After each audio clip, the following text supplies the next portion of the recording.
Assalamu alaikum dear friends, welcome to PakVideo.tv. In this important video, I am going to discuss an important topic of anatomy, that is reproductive system. And this lecture is specially on the structural outlines of female reproductive system. So in this video, we will discuss female reproductive systems and different organs that are the part of reproductive system of females. In this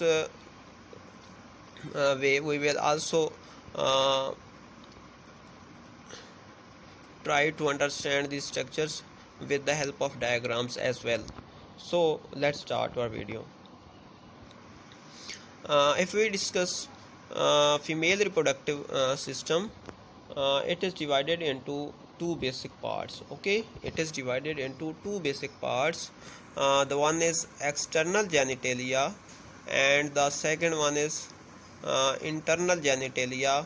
अगर वैसे बात करें तो breasts are also part of female reproductive system. ठीक है, basically अगर बात करें तो फीमेल रिप्रोडक्टिव सिस्टम को दो पार्ट्स में डिवाइड किया जाता है, एक्सटर्नल जेनिटेलिया और इंटरनल जेनिटेलिया. लेकिन ब्रेस्ट्स जो है these are also part of female reproductive system.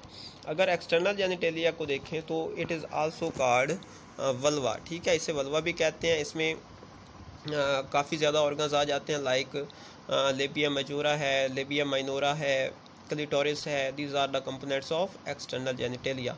अगर इंटरनल जेनिटेलिया को देखें तो इसके सम कंपोनेंट्स लाइक वजाइना है, यूट्रस है, फिलोपियन ट्यूब्स जिनका दूसरा नाम यूट्राइन ट्यूब्स होता है ये है, और ओवरीज वगैरह हैं. ठीक है, these are the organs of internal genitalia.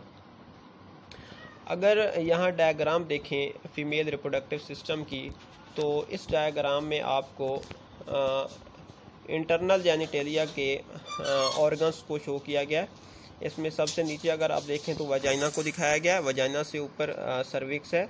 Cervix के दोनों पार्ट्स को यहाँ पे मेंशन नहीं किया गया.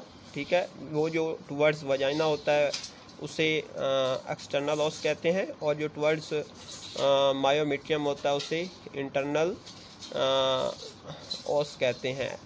ठीक है, इसके बाद यूट्रस को दिखाया गया. ठीक है, इंडोमेट्रियम है, मायोमेट्रियम है, ओवरीज, फिलोपियन ट्यूब्स या यूट्राइन ट्यूब्स वगैरह को भी यहाँ पे मेंशन किया गया है. ठीक है, ओवरीज वगैरह ये सारी चीज़ें आप यहाँ पे क्लियर देख सकते हैं. ओके, इसके बाद ये डायग्राम अगर देखें तो इसमें एक्सटर्नल जेनिटेलिया के मुख्तलिफ ऑर्गन्स को शो किया गया है, जिसमें क्लिटोरिस है. ठीक है, इसमें आप यूरिथ्रा की ओपनिंग देख सकते हैं. ठीक है, वजाइनल ओपनिंग को भी आप यहाँ से रिप्रेजेंट देख सकते हैं. ठीक है, ये नीचे अगर आएँ तो लेबिया माइनोरा और एनल कनाल के दरमियान वाला जो ट्रायंगुलर एरिया है उसे पेरिनियम कहते हैं. ठीक है, इसके बाद ये हाइमन है, लेबिया मेजोरा और लेबिया माइनोरा, इन्हें भी यहाँ पर मेंशन किया गया, आप यहाँ से क्लियरली देख सकते हैं. नेक्स्ट अगर देखें तो तीसरा हमने कंपोनेंट पढ़ा था, दैट वाज ब्रेस्ट. ठीक है, अगर ब्रेस्ट को देखें तो these are mammary organs that are for production of milk. ठीक है, ये मिल्क प्रोडक्शन में इन्वॉल्व होते हैं. इसमें इम्पॉर्टेंट कंपोनेंट्स आप देख सकते हैं, लाइक निपल है. ठीक है, इसमें वाइटिश एरिया है जिसे हम लोब्यूल्स कहते हैं. ठीक है, ये लोब्यूल्स जो हैं these are involved in milk production. ठीक है, इसके बाद ये एरुला है, that is pigmented area around the nipple. ठीक है, इसे हम नेक्स्ट जब ब्रेस्ट को डिस्कस कर रहे होंगे तो वहाँ पे मज़ीद डिस्कस करेंगे, लेकिन यहाँ पे जनरली आप डायग्राम को देख सकते हैं. ओके, इसके बाद हम फीमेल रिप्रोडक्टिव सिस्टम की कुछ फंक्शंस को डिस्कस कर लेते हैं. तो इनमें सबसे अहम function is formation of ova, means egg production is the function of ovaries. ठीक है, that are the organs of female reproductive system. Next is the reception of spermatozoa. Okay, that is function of vagina. ठीक है, वजाना के through sexual intercourse होता है. ठीक है, जिस की मदद से sperms are released into the female reproductive tract. Okay, next अगर देखें तो स्वीटेबल इन्वायरमेंट प्रोवाइड किया जाता है स्पर्म्स वगैरह को, ताकि वो एक दूसरे के साथ स्पर्म्स एग में जाके फ्यूज़ हो सकें। जिस अमल को क्या कहते हैं, फर्टिलाइजेशन कहते हैं। और फर्टिलाइजेशन का आप याद रखें कि fertilization takes place in uterine tubes. ठीक है, ये यूट्राइन ट्यूब्स में होती हैं। And fallopian tubes is another name for fallopian tubes. ठीक है, और फर्टिलाइजेशन जो है it takes place in the proximal part of fallopian tube. ठीक है, प्रोक्सिमल पार्ट में होता है, ये भी आपने याद रखना है।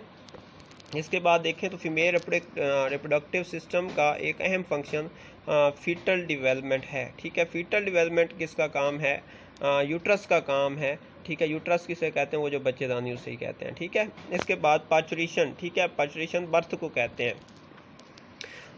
बर्थ जो है it is also related to, मतलब birth of new baby is also related to female reproductive system. ठीक है, तो इसमें काफ़ी डिफरेंट किस्म की हार्मोन्स इन्वॉल्व होती हैं, लाइक प्रोजेस्टेरोन का लेवल जो कि उस टाइम कम होता है, जिसकी वजह से बेबी बर्थ होती है। ठीक है, ऑक्सीटोसिन वगैरह अपना रोल प्ले करती हैं। ठीक है, तो मुख्तलिफ हार्मोन्स की मदद से पाचुरेशन का अमल होना, बर्थ का अमल होना, it is also a function of female reproductive system. ठीक है, नेक्स्ट अगर देखें lactation. Lactation is a process of milk production from the breast of female. ठीक है, तो इसके लिए चेस्ट एरिया में 2 ब्रेस्ट मौजूद होती हैं। ठीक है, जिसमें लैक्टेशन का अमल होता है और मिल्क प्रोड्यूस होता है। ओके,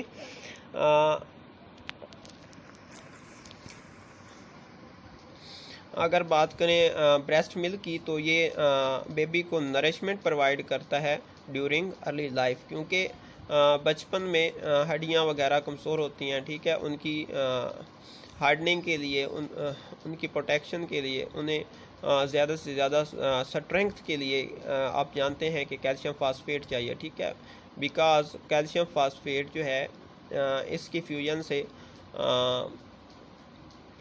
बोन्स हार्ड होती हैं।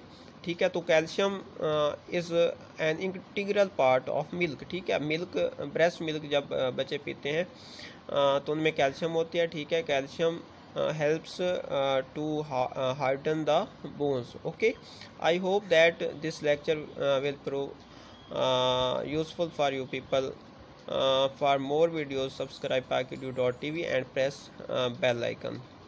Okay, inshallah in next video I will discuss further different organs of female reproductive systems in detail. Okay, Allah Hafiz.